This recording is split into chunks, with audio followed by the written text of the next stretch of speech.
ታሪክ እንደተለወጠ የትናንቱ እንደተረሳ አውቃለሁ ተስፋ እግዚአብሔር እንደሰጠኝ ብዙ ካሳ ማን እንደነበር አትርሳ ጌታ ባከብረው ግድ የለኝም ስለ ክብር ዳዊት አምላክ እኔም ነው ማን እንደነበር አትርሳ ጌታ ባከብረው ግድ የለኝም ስለ ክብር ዳዊት አምላክ እኔም ነው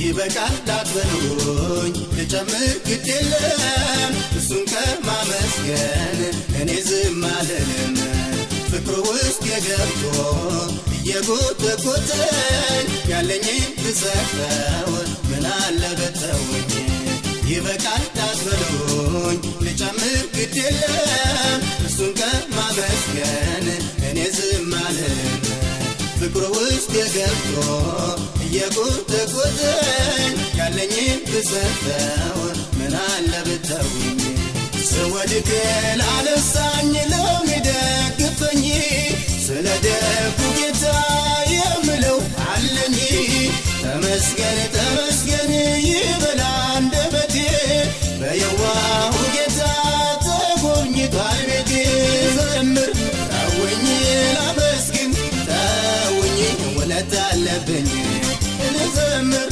ተውኝ ላመስግን ተውኝ ውለታ አለብኝ ውለታ አለብኝ ውለታ አለብኝ ውለታ አለብኝ ሰዎች ውለታ አለብኝ ውለታ አለብኝ ውለታ አለብኝ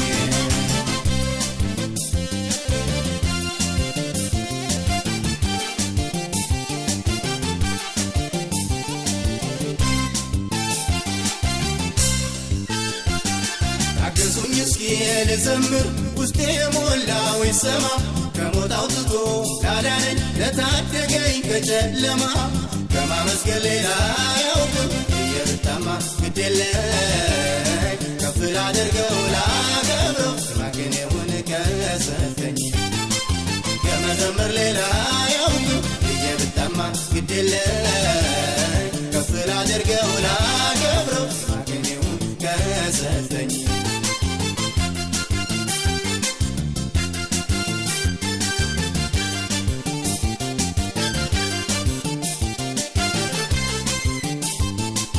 ይበቃል አትበሉኝ ልጨምር ግድ የለም እሱን ከማመስገን እኔ ዝም አልልም ፍቅሩ ውስጥ የገብቶ እየጎተጎተኝ ያለኝን ብሰጠው ምን አለ በተውኝ ይበቃል አትበሉኝ ልጨምር ግድ የለም እሱን ከማመስገን እኔ ዝም አልልም ፍቅሩ ውስጥ የገብቶ እየጎተጎተኝ ያለኝን ብሰጠው ምን አለ በተውኝ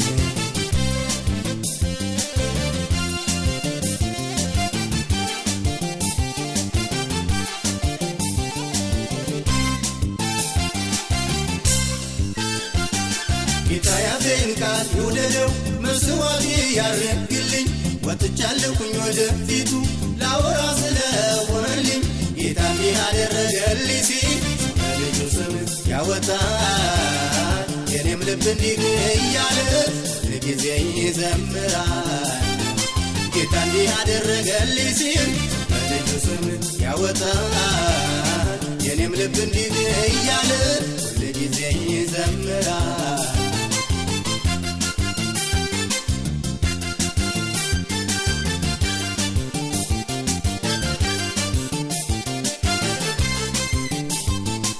ይበቃል አትበሉኝ ልጨምር ግድ የለም እሱን ከማመስገን እኔ ዝም አልልም ፍቅሩ ውስጥ የገብቶ እየጎተጎተኝ ያለኝን ብሰጠው ምን አለ በተውኝ ይበቃል አትበሉኝ ላብዛለት ግድ የለም እሱን ከማመስገን እኔ ዝም አልልም ፍቅሩ ውስጥ የገብቶ እየጎተጎተኝ ያለኝን ብሰጠው ምን አለ በተውኝ ስወድቅ ላነሳኝ ለሚደግፈኝ ስለ ደጉ ጌታ የምለው አለኝ ተመስገን ተመስገን ይበል አንደበቴ በየዋሁ ጌታ ተጎብኝቷል ቤቴ ልዘምር ተውኝ ላመስግን ተውኝ ውለታ አለብኝ ልዘምር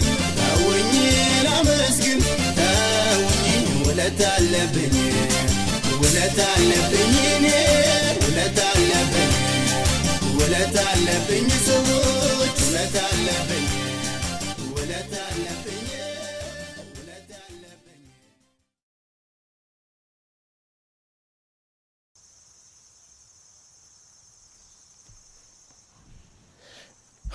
ሰላም እንደምን አላችሁ? ደህና ናችሁ ወይ? ጌታ ስሙ የተመሰገነ ይሁን። በጣም ደስ የሚል ቀን ነው። እግዚአብሔር የተመሰገነ ይሁን። ስለዚህ ውጭ መጽሐፍ ቅዱስ ጥናት ላደርግ አቀድኩኝ። ጌታ ስሙ ይክበር። ባለፈው የጀመርነውን የመጽሐፍ ቅዱስ ጥናት ዛሬም እንቀጥላለን። በዕንባቆም መጽሐፍ ላይ ያለውን እንመለከታለን። ባለፈው እንግዲህ እግዚአብሔር በዕንባቆም መጽሐፍ ብዙ ነገር እያስተማረን እንዳለ አይተናል።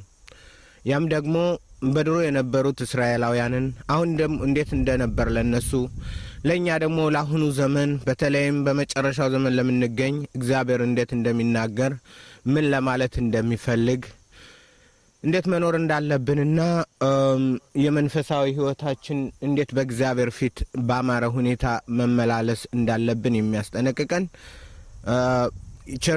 የቸርቾች የአብዛኛዎቹ ሁሉ ማለት አይደለም የአብዛኛዎቹ የቸርቾች የቤተ ክርስቲያኖች ሁኔታ ደግሞ ወደ መጨረሻው በማያስደስት ሁኔታ የሚገኝ መሆኑን እንህን ተረድተናል።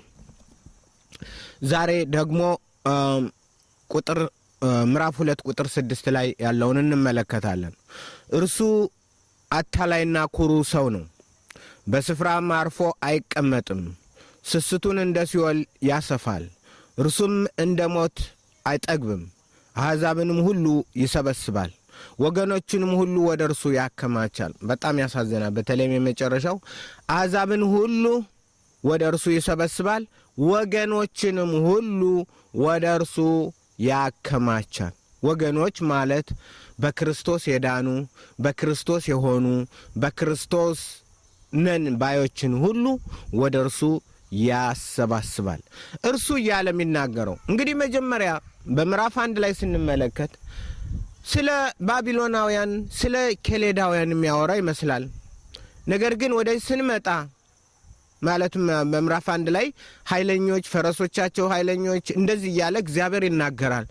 እዛ በኋላ ግን ሁሉን ይቀይርና እሱ እያለ ስለ አንድ ሰው የሚናገር ይመስላል፣ ስለ አንድ አካል የሚናገር ይመስላል። ያም ደግሞ የእግዚአብሔርን ሕዝብ የሚያራቁት በስምም እንኳን ሰይጣን ነው ብሎ ባይለው ስለ ሰይጣን ነው የሚናገረው። እርሱ እያለ የሚናገረው ስለ ሰይጣን ነው። ኩሩ ነው፣ አታላይ ነው፣ በቦታው አይቀመጥም ይላል። ምን ይላል ደግሞ? በወይን ይሰክራል፣ በወይን ይስታል ይላል። አማርኛው ይህንን አላገባውም። በዕብራይስጡ በመጀመሪያው ግን የኦሪጂናሉን ስንመለከተው በወይን ይስታል፣ በወይን ያስታል ነው። ይስታል፣ ያስታል። ይህም ደግሞ በአፍ ኪ ሀያይን ቦጌድ፣ ሀያይን ቦጌድ፣ ያይን ማለት ወይን ማለት ነው። ወይን በወይን ያስታል፣ ትራንስግሬስ ያደርጋል ወይም ደግሞ መንገድ ያስወጣል። በወይን በሚጠጣ ወይን ይላል። ለምሳሌ ለዚህም ደግሞ የእንግሊዘኛው ቨርዥን የኪንግ ጄምስ ቨርዥንን አነበዋለሁ። Yea, also, because he transgressed by wine, በወይን transgress ያደርጋል ወይም ይስታል፣ እንዲስቶም ያደርጋል። He is proud man. He is a proud man. ትዕቢተኛ ነው፣ አሮጋንት ነው፣ ኩሩ ነው። Yeah, man. Neither keeps at home. ቦታውም አይቀመጥም፣ ወዲህና ወዲህ ነው የሚሯሯጠው። Who enlarges his desire as hell. ፍላጎቱንም እንደ ሲኦል ያሰፋል። የሲኦል ደንበር የለውም። በጣም ሰፊ ነው ፍላጎቱ። his desire is extremely high። በጣም ከፍተኛ የሆነ ፍላጎት አለው። ሰዎችን ለማጥመድ፣ ሰዎችን ለመያዝ፣ ሰዎችን በወጥመድ ውስጥ ባሽከላው ውስጥ በወጥመድ ውስጥ ለማስገባት ብዙ የማያደርገው የለም። ስለዚህ ወይን የሚለውን አማርኛው ትቶታል። እዛ ከሂብሩና ከኪንግ ጄምስ ወስጄ ሁለቱንን በማስተካከል በወይን ይስታል፣ በወይን ያስታል፣ ኩሩና አታላይ ነው፣ በቦታው አይገኝም። ማን ነው? ሰይጣን ነው። እንዴት ነው ኩራቱ? ምንድነው የሚያደርገው የሚለውን እንመለከታለን። ምክንያቱም ሰይጣን እሱ የኩራት ምንጭ ነው። እርሱ አታላይ ኩሩ ነው። ትዕቢት ጥፋትን፣ ኩሩ መንፈስም ውድቀትን ይቀድማል። ምሳሌ 16:8 ላይ ትዕቢት ጥፋትን፣ ኩሩ መንፈስም። ምንድነው ኩሩ መንፈስ ማለት? የሰይጣን መንፈስ ማለት ነው። መንፈስ ነው ግን ኩሩ ነው። የኮራ መንፈስ ነው። ውድቀትን ይቀድማል። በውድቀት ፊት ለፊት የሚሮጠው ማን ነው? ማራቶን የሚያደርገው ሰይጣን ነው። ሰዎችን ወደ እንትን የሚያረጋቸው መንፈስ ነው። ኩሩ የሆነ መንፈስ፣ ትዕቢተኛ የሆነ መንፈስ፣ እልከኛ የሆነ መንፈስ፣ ክፉ የሆነ መንፈስ፣ ጠማማ የሆነ መንፈስ፣ ለእግዚአብሔር የማይገዛ መንፈስ፣ የፈጠረውን የማያከብር መንፈስ፣ ለሰው ልጆች ደንታ የሌለው መንፈስ። ምክንያቱም ዕንባቆም አንድን ስታየው ደንታ ያለውም ለሰው ሁሉ አሕዛብን ሁሉ ሲያጉዝ ወደ እርሱ ሲሰበስብ ይህን ሁሉ ሲያደርግ አንድም እንኳን እንትን የለውም ወይ እያለ ይናገራል። ይህ ሰይጣን ነው። ኩሩ ነው። ወደ ውድቀት ነው የሚመራን። ውድቀትን ይቀድማል። እየመራ ነው።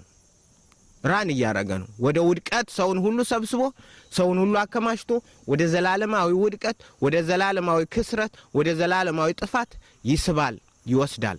ሰይጣን ስራው እሱ ነው። መጽሐፍ ቅዱስ ላይ ሌላ ቦታ ስለሱ ሁኔታ እናያለን። እንዴት ነው ሰይጣን ኩራቱ ምንድነው? በምን የታበየው የሚለው እናያለን።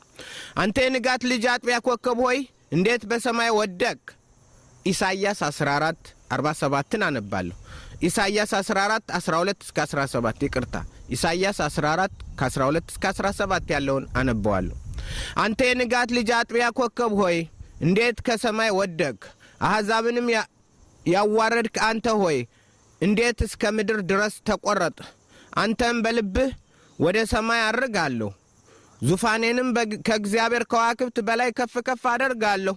በሰማይም ዳርቻ በመሰብሰቢያ ተራራ ላይ ይቀመጣለሁ፣ ከደመናዎችም ከፍታ በላይ አድርጋለሁ፣ በልዑል እመሰላለሁ አልህ። ትዕቢቱን አያችሁት?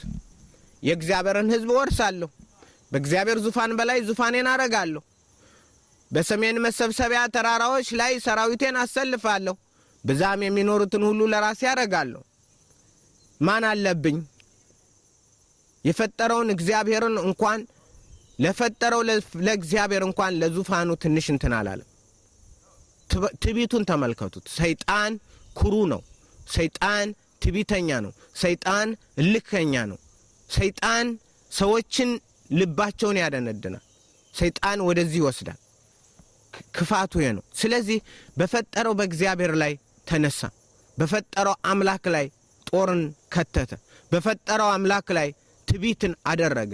በፈጠረው በአምላኩ ላይ ተነሳበት። ይህ ሰይጣን ነው።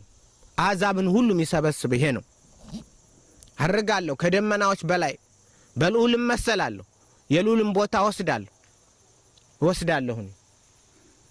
እወስዳለሁ፣ ነጥቀዋለሁ፣ ከእግዚአብሔር እጅ ነጥቃለሁ። የእግዚአብሔርን ሰራዊት ሁሉ እኔ ወስዳለሁ፣ ለራሴ ያረጋዋለሁ፣ ነጥቃለሁ ብሎ እግዚአብሔር የሰጠረውን በመልኩ በአምሳሉ የፈጠረውን የሰው ልጅ ለራሱ ሰራዊት ለራሱ ገንዘብ አድርጎ ሰረቀ፣ አታለለ። ሰይጣን አታለለኝ አለች። ሰይጣን አሳተኝ፣ አታለለኝ። እናታችን እንደዛ ነው ያለችው። ካወቀች በኋላ ካታለላት በኋላ በዘፍጥረት ምዕራፍ 3 ላይ እግዚአብሔር አንቺ ምንድነው ያረግሽው ሲላት አታለለኝ፣ አታላይ ነውና አሳተኝ፣ አሳሽ ነውና ቀስ እያለ እንዲህ ነውን እንዲህ ተብሏልን እያለ እየቀረበ አዎ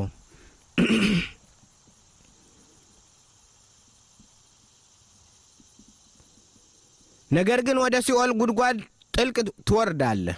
የሚያዩህ ይመለከቱህና በውኑ ምድርን ያንቀጠቀጠ መንግስታትንም ያናወጠ ዓለሙን ሁሉ ባድማ ያደረገ ከተሞችንም ያፈረሰ ምርኮኞችን ወደ ቤታቸው ያልሰደደ ሰው ይህ ነውን ብለው ያስተውሉሃል። ነገር ግን ይላል እግዚአብሔር ከዚህ ሕዝብ መካከል ከፈጠርኩት መካከል አንተን ደግሞ ይሄ ነው ለካ ዓለምን እንዲህ አድርጎ ያሳተ፣ ይሄ ነው ለካ ዓለምን እንዲህ አድርጎ የበዘበዘ፣ ይሄ ነው ለካ ዓለምን በጨለማ የመራ ይህ ሌባ አታላይ ክፉ ብለው የሚያውቁ ይኖራሉ።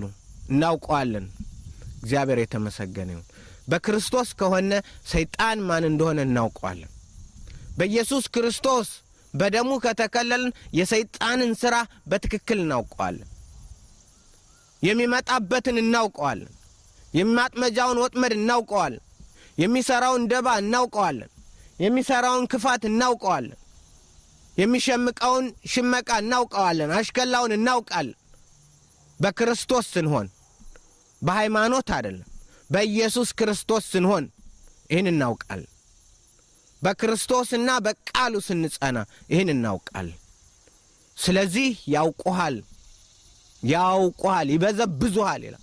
አንተንም የሚበዘብዝ ሰራዊት በልጄ ደም የዳነ ሰራዊት አስነሳለሁ ነው የሚለው እግዚአብሔር። አንተን የሚበዘብዝ ሰራዊት፣ በአንተ ላይ የሚነሳ ሰራዊት፣ ያንተን ሰራዊት የሚዘርፍ ሰራዊትን አስነሳብሃለሁ እያለ እግዚአብሔር ይናገራል። አሁንም እንሰበስባለን ከርሱ። በአሁኑ ሰዓት በእግዚአብሔር ቃል የምንሰራው የዲያብሎስን ሥራ ማፍረስ፣ ጨለማውን ሥራ ማፍረስ፣ ብዙዎችን ደግሞ ወደ ክርስቶስ ነጻነት ማምጣት ነው። የክርስቶስ ሰራዊት ሆይ ተነሱ። እግዚአብሔር የተመሰገነ ይሁን። ኢሳይያስ 14 ከ12 እስከ 17 አሁን ያነበብኩት ኢሳይያስ 14 ከ12 እስከ 17። ወደ ሌላ የመጽሐፍ ቅዱስ ክፍል እናያለን። ትዕቢትና አታላይ ነው። አዎ ነው። ትንቢተ ሕዝቅኤል 28 ከ12 እስከ 19 በመጽሐፈ ሕዝቅኤል በ28 ከ12 እስከ 19 ስለሱ እንደዚህ ተነግሯል። ምክንያቱም የሆነ አገር መንግስት አስመስሎ የባቢሎን መንግስት አስመስሎ ነው የሚነግረው። የፋርስ መንግስት አስመስሎ ነው የሚናገረው እግዚአብሔር። ነገር ግን ስለሚናገረው ማን ነው? ሰይጣንን። ምክንያቱም ያን ግዛት የሚገዛ ሙሉ በሙሉ ማን ነው? ሰይጣን ነው። ሰይጣን ነው። በነገስታቶቹ ላይ ሁሉም ይሰለጥነው፣ በህዝቡ ልብ ላይ ሁሉም ይሰለጥነው፣ በሃይማኖት ስም ህዝቡን የሚገዛ የሚጨቁነው፣ በዘር ስም የሚጨቁነው፣ በፖለቲካ ስም የሚጨቁነው፣ በተለያየ ድርጅት ስም የሚጨቁነው ሰይጣን ነው። ስለዚህ እግዚአብሔር እንደዚህ ይላል፣ የሰው ልጅ ሆይ በጢሮስ ንጉሥ ላይ ሹም ሙሾ አሞሽተህ እንዲህ በለው፣ ጌታ እግዚአብሔር እንዲህ ይላል፣ ጥበብን የተሞላ ውበትም የተፈጸመ መደምደሚያ አንተ ነህ ይለዋል። ስለ ጢሮስ ንጉሥ ይናገራል። ማን ነው የሚገዛው ጢሮስን? ሰይጣን ነው። ዙፋኑን በዛ ላይ ያደረገው ማን ነው? ሰይጣን ነው። ጌታችን ኢየሱስ ክርስቶስ ሰይጣን ዙፋኑን ባደረገበት ቦታ የምትኖረውን ኑሮ አውቃለሁ እያለ በመጽሐፈ ራዕይ ምዕራፍ 2 እና 3 ላይ ነው። ሰይጣን በነገሰበት ቦታ በዛ ላይ የምትኖረውን ኑሮ እኔ አውቃለሁ አለ ጌታ ኢየሱስ ክርስቶስ። ያውቅልናል። ምክንያቱም ይህን ዓለም የሚገዛ ሰይጣን ነው፣ ዲያብሎስ ነው። የእግዚአብሔር ሕዝቦች በጣም ጥቂቶች ናቸው። በእግዚአብሔር ገነት በኤደን ነበርክ። ጢሮስ የጢሮስ ንጉሥ በኤደን ነበረ እንዴ? በገነት ውስጥ ነበረ እንዴ? አልነበረም። ነገር ግን ሰዎች ምንድነው ጢሮስ ሚል ስላየነ ስለ ጢሮስ ነው የሚያወራው ነው የምንለው። ነገር ግን ወደ ኋላ ቀስ ብለን መመርመር ይገባናል። ክሩብ ነበር እንዴ? የተቀባ ክሩብ ነበርክ ይለዋል። ነበር እንዴ የጢሮስ ንጉሥ? አልነበረም። ተቀብቶ የነበረ እግዚአብሔርን ያገለግል ዘንድ ተቀብቶ የነበረ ከመላእክት አንዱ ሰይጣን ነው። ዲያብሎስ ነው፣ ሳጣን ነው፣ ሸይጣን ነው። እሱ ነው ተቀብቶ የነበረው። በእግዚአብሔር ገነት በኤደን ነበርክ። የከበረ እንቁስ ሁሉ ሰርዲዮስ፣ ቶፓዝን፣ አልማዝን፣ ብርሌ፣ መርገድ፣ ኢያስጴድ፣ ሰንፔር፣ በሉር የሚያብረቀርቅ እንቁ ወርቅ ልብስህ ነበረ። የከበሮና የእምቢልታ ሥራ በአንተ ዘንድ በተፈጠርክበት ቀን ተዘጋጅተው ነበረ። እግዚአብሔርን ያመሰግን ዘንድ በእግዚአብሔር ዘንድ ምስጋናን ይመራ ዘንድ በመላእክት ሁሉ ከፍተኛ ቦታ ተሰጥቶት በእግዚአብሔር ቤት በኤደን ነበረ፣ በገነት ነበረ፣ በሰማይ ነበር ሰይጣን። ነገር ግን አመጸ። ይህ ሁሉ የክብር ዕቃዎች ናቸው። እነዚህ ቤተ ክርስቲያንን በተለይም ራእይ ላይ ስንመለከት ቤተ ክርስቲያን በሮች የተሰሩባት ምናነባቸው እነዚህ 12ቱ ናቸው። እነዚህን ሁሉ በእነሱ ላይ ሁሉ ከፍተኛ ቦታ ነበረው። ነገር ግን አታላይና ኩሩ በመሆኑ እንትን አለ። አንተ ልትጋርድ የተቀባ ክሩብ ነበርክ። በተቀደሰው በእግዚአብሔር ተራራ ላይ አኖርሁ። በእሳት ድንጋዮች መካከል ተመላለስክ። የእሳት ድንጋዮች እነማን ናቸው? ክርስቲያኖች ናቸው። እኛ የእሳት ድንጋዮች እንባላለን። በክርስቲያኖች በእግዚአብሔር አስቀድሞ ሊፈጥራቸው ባለው በነዛ ሁሉ ላይ በእነሱ እንዲያገለግል እንኳን ተሰጥቶ ነበር። ወደፊት ስለ ድንጋዮች የጥፋት ድንጋዮች የሚባሉ አሉ። የከበርን ድንጋዮች፣ የእሳት ድንጋዮች። እንዲያውም ሐዋርያው ጴጥሮስ የእግዚአብሔርን ቤት ለመስራት ሕያዋን ድንጋዮች ነን ይላል። ሕያዋን ድንጋዮች ነን፣ የእሳት ድንጋዮች። በእነሱ መካከል ሁሉ አንተ በቅዱሳን መላእክት ሁሉ በቅዱሳን በእግዚአብሔር ገንዘብ ሁሉ ንብረት ሁሉ ላይ ስልጣን ተሰጥቶህ ነበር። ከተፈጠርክ ቀን ጀምሮ በደል እስከተገኘብህ ድረስ በመንገድህ ፍጹም ነበርክ። በንግድህ ብዛት ግፍ በውስጥህ ተሞላ፣ ኃጢአትንም ሠራ። ስለዚህ እንደ ርኩስ ነገር ከእግዚአብሔር ተራራ ጣልኩ። የምትጋርድ ክሩብ ሆይ ከእሳት ድንጋዮች መካከል አጠፋሁ፣ ከቅዱሳን መካከል አጠፋሁ፣ አስወገድኩ።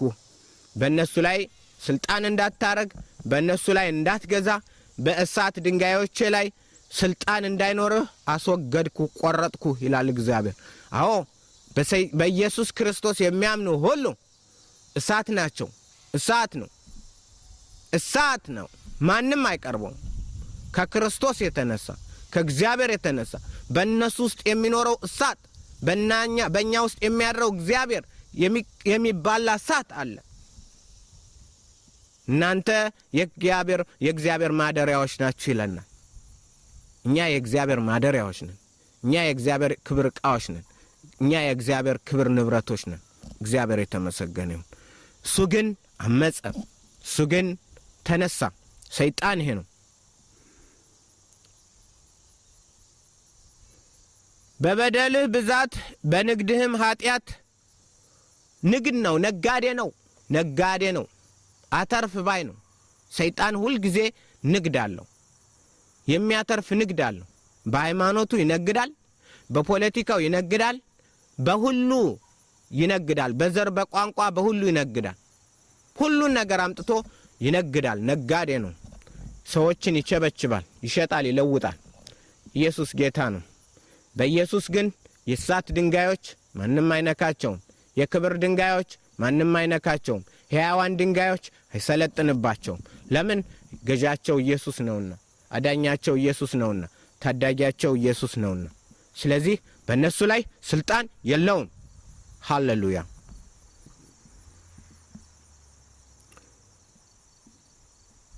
በበደልህም በንግድህ ኃጢአት መቅደስህን አረከስክ። ስለዚህ እሳትን ከውስጥህ አወጣለሁ፣ እርሷም በልተሃለች። በሚያዩም ፊት ሁሉ በምድር ላይ አመድ አድርጌሃለሁ እያለ ይናገራል። በአሕዛብም ውስጥ የሚያውቁ ሁሉ ይደነቁብሃል፣ አንተም ለድንጋጤ ሆነሃል፣ እስከ ዘላለም አትገኝም እያለ ይናገራል። ሰይጣን ለዘላለም ወደ እሳት ባህር ሲጣል ከዛ በኋላ አይገኝም። ከዛ በኋላ የትም መሮጥ የለም፣ የትም መንከልከል መንከራተት የለም። አዎ ሰይጣን እንደዚህ ነው። ሕዝቅኤል 28 ከ12 እስከ 19 ያለውን ነው ያነበብኩት። እግዚአብሔርም አምላክ ሴቲቱን ይህ ያደረግሽው ምንድነው አላት። ሴቲቱም አለች እባብ አሳተኝና በላሁ። ዘፍጥረት 3:13 አሳች ነው፣ አታላይ ነው፣ ኩሩ ነው፣ አሳች ነው። መጽሐፉ የሚለው እንደዛ ነው። አሳች ነው። በወይን ያስታል፣ በመጠጥ ያስታል፣ በኃይለኛ መጠጥ። ወይን ስላችሁ ምድራዊ ወይን ማለት አይደለም፣ ወደፊት እናየዋለን። ወይን የሚለው መጽሐፍ ቅዱስ ሌላም አለ። ኃይለኛ የሆነ ወይን አለ፣ ክፉ የሆነ የተመረዘ ወይን አለ። እውነተኛ ወይን ስጋ ወደሙ የምንወስደው እውነተኛ ወይን ክርስቶስ ነው። ነገር ግን ደግሞ ሌላ የተመረዘ የተበጠበጠ ወይን አለ፣ ሰዎች የሚጠጡት፣ ሰዎችን ወደ ዘላለማዊ ጥፋት ወደ ዘላለማዊ ገሃነም የሚወስድ ሌላ ወይን አለ። እግዚአብሔርም ሰይጣንን ከወዴት መጣህ አለው። ሰይጣንም ምድርን ሁሉ ዞርኋት፣ በእርሷም ተመላለስኩ ብሎ ለእግዚአብሔር መለሰ። ስራው ምንድን ነው? መዞር ነው። ምድርን ሁሉ ዞርኳት፣ በእርሷም ተመላለስኩባት። ምድርን ሁሉ ዞርኳት። ምን ሊያደርግ ነው የሚዞረው? የሰዎችን ልጆች ሊለቅም ነው፣ ሊሸቅጥ ነው፣ ሊነግድ ነው። በሃይማኖቱ በተለያየ ሁኔታ ሰዎችን በጭንቅላታቸው ይዞ ወደ ዘላለማዊ ገሃነም እሳት ለመውሰድ ስራውን እየሰራ ነው። ስራው ዙረት ነው። በጠቅላላ በዓለም መዞር ነው። ከሰይጣን ግዛት ነፃ የሆነ ግዛት የለም። ከሰይጣን ግዛት ነፃ የሆነ አገር ምድር የለም። ከሰይጣን ግዛት የታቀበ አንድም የለም። ሰይጣን የማይገባበት የለም። ሰይጣን ኃይለኛ ጠላት ነው፣ ብርቱ ጠላት ነው። በክርስቶስ ብቻ ነው እሳት ድንጋይ የሆነ እንደሆነ ነው ነው እሱን በክርስቶስ ምንቋቋመው። ስለዚህ እግዚአብሔር ጠየቀው፣ የት መጣ?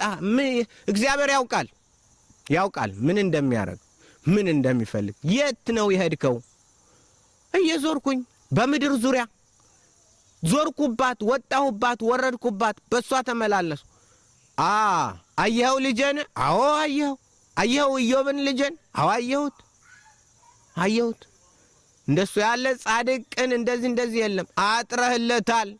እጄን ሰድጄ እንዳልመታ እንዳላጠፋው አጥረህለታል። አንተን ያልወደደ ማን ይውደድ? ለጥቅም ነው የሚወድህ፣ ለጥቅም ነው ኢዮብ አንተ የሚወድ። ከርታታ ዟሪ ጠላት፣ ከርታታ ከሻሽ፣ የእግዚአብሔርን ሕዝቦች የሚከስ የእግዚአብሔርን ሕዝቦች አሮጌ ዶሴ ተሸክሞ የሚዞር ሰይጣን ነው። በእግዚአብሔር ፊት ይቀርባል ሁል ጊዜ። የእግዚአብሔር ልጆች በቀረቡ ጊዜ ሰይጣንም በመካከላቸው መጣ። እግዚአብሔርም የት መጣህ ሰይጣን አለው። እየዞርኩ በምድር ሁሉ። ምን ልታረግ? ልከስ። ዶሴ ይሄው፣ ለእያንዳንዱ ሰው ዶሴ ይዤ መጥቻለሁ። ኢዮብን ሳየኸውን? አዎ ይሄው ዶሴ አለኝ በሱም ላይ። እንደሱ አይነት እኮ ጻድቅን እግዚአብሔርን የሚፈራ ከክፋት የራቀ የለም። አራራ አቁም፣ እዚህ ላይ እግዚአብሔር አቁም፣ ተሳስተሃል። አንተን የሚፈራ የለም። በምን ነው አንተ የምትፈራው? አንተን የሚፈራው እጅህን ይዘህ ስለከለልክለት፣ ንብረቱን ስለጠበቅክለት፣ ይህ ስለሆነ ነው። ይህ ነው። በዙረቴ ስዞር በሄድኩ በሱ አካባቢ በሄድኩ ጊዜ በእሱ ንብረት በደረስኩ ጊዜ ምንም ማድረግ ስላልቻልኩኝ አንተ ነህ እንጂ እሱ አይደለም። ኢዮብ እንደዛ አይነት ሰው አይደለም። አንተ እንደምትለው አይደለም። አይ ሰይጣን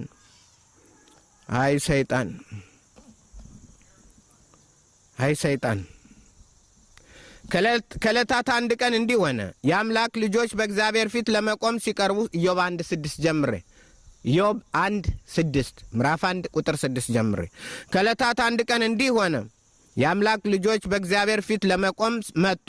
ሰይጣንም ደግሞ በመካከላቸው መጣ። እግዚአብሔርም ሰይጣንን ከወዴት መጣህ አለው። ሰይጣንም ምድርን ሁሉ ዞርኋት፣ በርሷም ተመላለስኩ ብሎ ለእግዚአብሔር መለሰ። ምድርን ሁሉ ዞርኋት፣ በርሷም ተመላለስኩ። ምን ሊያረግ? እግዚአብሔርም ሰይጣንን በውኑ ባሪያዬን ኢዮብን ተመለከትከውን? በምድር ላይ እንደ እርሱ ፍጹምና ቅን እግዚአብሔርንም የሚፈራ ከክፋትም የራቀ ሰው የለም አለው። ሰይጣንም ለእግዚአብሔር እንዲህ አለ ሲል መለሰ፣ በውኑ ኢዮብ እግዚአብሔርን የሚፈራው በከንቱ ነውን? እርሱንና ቤቱን በዙሪያውም ያሉትን ሁሉ አላጠርህለትምን? የእጁን ሥራ ባርከህለታል፣ ከብቱን በምድር ላይ በስቷል። አያችሁ፣ እግዚአብሔር ሲባርከን የሰይጣን ዓይን ይፈላል፣ ይቃጠላል። ሰይጣን ይነዳል። እጁን ባርከህለታል። እኔ በዞርኩ ቁጥር እሱን ልመታ አልቻልኩም። ወደ እሱ ልደርስ አልቻልኩም። ወደ እሱ ልገባ አልቻልኩም። በዙረት ምድርን ሁሉ በዞርኩበት ሁሉ ጥረት ባረግ እንኳን በሱ በንብረቱ ላይ መድረስ አልቻልኩም። ሁሉን ባርከህለታል፣ ሁሉን አሳምረህለታል፣ ሁሉን ጋርደህለታል። ስለዚህ ለዚህ ነው የሚፈራ። ሰዎች ሰይጣን የሚለው ሰዎችን ምንድነው? ሰዎች እግዚአብሔር የሚፈልጉ ለጥቅም ነው እንጂ ያለበለዛ እግዚአብሔርን አይፈልጉ። እግዚአብሔርን መወዳደር ነው፣ እግዚአብሔርን መከራከር። ሰይጣን ስራው ያን ነው። ኢየሱስ ጌታ ነው። ሁል ጊዜም አያርፍም፣ በቦታው አያርፍም ይላል። በቦታው አያርፍም፣ ረፍት የለውም። ምዕራፍ 2 ቁጥር 1 ከዕለታት አንድ ቀን እንዲህ ሆነ፣ የአምላክ ልጆች በእግዚአብሔር ፊት ለመቆም መጡ። ሰይጣንም ደግሞ በእግዚአብሔር ፊት ለመቆም በመካከላቸው መጣ። እነሱ ሲቀርቡ ዶሴውን ይዞ ይቀርባል። በቀረቡ ቁጥር ወደ እግዚአብሔር ፊት ሲቀርቡ የእግዚአብሔር ልጆች ዶሴውን ይዞ ይቀርባል። ክስ ይሄ አስቧል፣ ይሄን እንዲህ ብሏል፣ ይሄን እንደዚህ ብሏል ለመክሰስ። አሁን ግን ተጥሏል። የወንድሞቻችን ከሳሽ ተጣለ፣ ወደ ምድር ተጣለ። እግዚአብሔር የተመሰገነ ይሁን። 12 ላይ አንብቡ። መጽሐፈ ራእይ 12 ላይ ወንድሞቻችን ከሳሽ ወደ ምድር ተጣለ። የሄደ መቆም አይችልም። አሁን በኢየሱስ የዳኑትን መክሰስ አይችልም። እግዚአብሔርም ሰይጣንን ከወዴት መጣህ አለው። ሰይጣንም በምድር ላይ ዞርኩ፣ በእርሷም ተመላለስኩ ብሎ ለእግዚአብሔር መለሰ። ያው ነው፣ ሌላ ስራ የለውም፣ ዙረት ነው። እግዚአብሔር ይህን የጠየቀው እኛ ይህን እንድናውቅ ነው። ጠላታችን ዟሪ ጠላት፣ የሚንከራተት ጠላት፣ ሌባ መሆኑን አውቀን ተረድተን እንድንኖር በእግዚአብሔር ጥበቃ ስር እንድንኖር ነው እግዚአብሔር ሊያስተምረን ይህን ያስቀመጠው። እግዚአብሔር የተመሰገነ ይሁን። አንደኛ ጴጥሮስ ምዕራፍ 5 ቁጥር 8 አንደኛ ጴጥሮስ ምዕራፍ 5 ቁጥር 8 በመጠን ኑሩ ንቁም፣ ባላንጋራችሁ ዲያብሎስ የሚውጠውን ፈልጎ እንደሚያገሳ አንበሳ ይዞራልና ሊውጣችሁ ይዞራልና። አሁን ደግሞ በምድር ላይ ወድቆ እኛን ለመዋጥ ይዞራል። እንደሚያገሳ አንበሳ ነው፣ ይዞራል። ሊውጣችሁ ነው፣ ሊመታችሁ ነው። ስለዚህ በክርስቶስ ተከለሉ። ስለዚህ በክርስቶስ በመጠን ኑሩ። ክርስቶስን መስላችሁ ኑሩ። ይሄ ግዳጅ ነው። ጠላታችን ቀላል ጠላት አይደለም። እግዚአብሔር የተመሰገነ ይሁን። በወይን ያስታል፣ በወይን ይሰክራል የሚለውን እናያለን። በወይን ያስታል፣ በወይንም ይሰክራል፣ ያሰክራል። ኦሪት ዘዳግም ስለ ወይን ትርጉም ኦሪት ዘዳግም 32 ከ31 እስከ 34 ያለውን እንመልከት። በኦሪት ዘዳግም 32 ከ31 እስከ 34 ያለውን እንመልከት። ስለ ወይኑ ትርጉም ይሰጠናል። አምላካችን እንደ አምላካቸው አይደለም። ጠላቶቻችን ሰነፎች ናቸው። ወይናቸው ከሰዶም ነው፣ ወይን ከገሞራ እርሻ ነው። ወይናቸው ከሰዶም ወይን ነው፣ የሚሰበሰበው ከገሞራ እርሻ ነው። ፍሬያቸው ሐሞት ነው። የወይኑ ፍሬ ሐሞት ነው፣ መራራ ነው። የወይን ጠጃቸው የእባብ መርዝ ነው። የሚሰራው ከዛ የሚሰራው ሰው ሁሉ የሚጠጣው መራራ ነው። መራራ የእባብ መርዝ ነው፣ የእፉኝት መርዝ ነው፣ ይገላል። ክፉ ሰው ጌታችን ኢየሱስ ክርስቶስ ሲያስተምር በማርቆስ 16:16 ላይ የሚገድል መርዝ ቢጠጡ እንኳን አይገላቸውም የሚለው ይሄን ነው። ይህ የሰይጣን ወይን መርዝ ነው። ይህንን ቢጠጡ እውነተኛ ልጆች አይሞቱም። ለምንድን ነው? እየሰማ ነው። የሰይጣንን ትምህርት ስንሰማ እንስቃለን እንጂ አይገለንም። ብዙዎችን ሰዎች የሚገለው በሬዲዮ በተለያየ ሁኔታ ምንሰማው እኛ እንስቅበታለን። ሌላው የከበረ አድርጎ የሰይጣን ስራ የሰይጣን መርዝ ነው ብዙዎችን እየነደፈ ሲገድል። በክርስቶስ የሆኑ ግን ታጥረዋል፣ ይስቁበታል። ስለዚህ አይገላቸውም የሚለው ለዛ ነው። ጠላቶች ከገሞራ እርሻ ነው፣ ፍሬያውም ሐሞት ነው። ፍሬያቸው ሐሞት ነው፣ ዘለላውም መራራ ነው። የወይን ጠጃቸው የእባብ መርዝ ነው፣ የእፉኝት ሥራ ነው። ይህ በእኔ ዘንድ ተጠብቆ የለምን? በመዝገቤስ የታተመ አይደለምን? እያለ እግዚአብሔር ይናገራል። እኔ ይህን አውቀዋለሁ ይላል እግዚአብሔር። አውቀዋለሁ ስራቸው ሁሉ።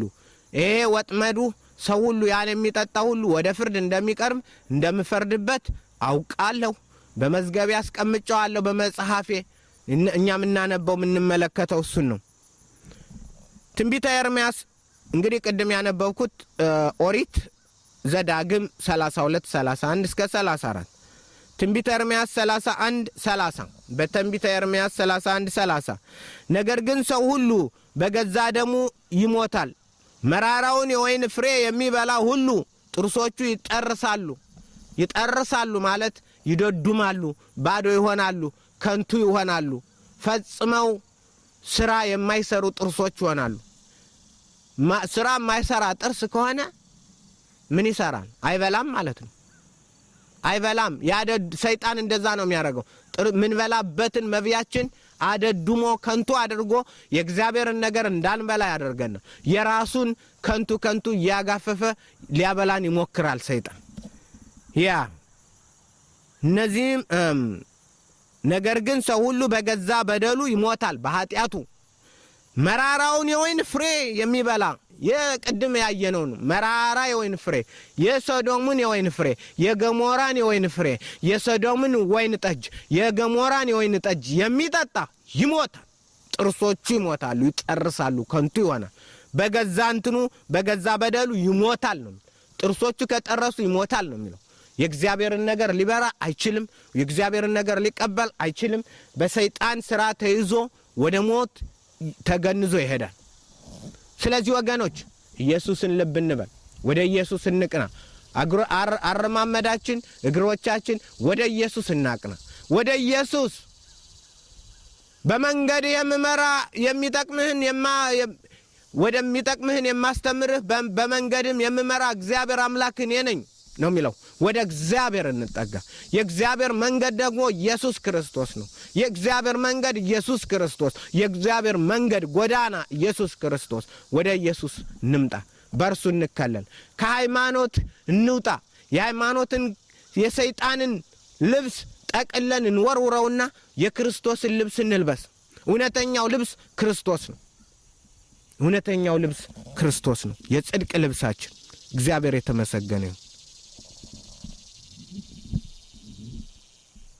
እግዚአብሔር የተመሰገነ ይሁን።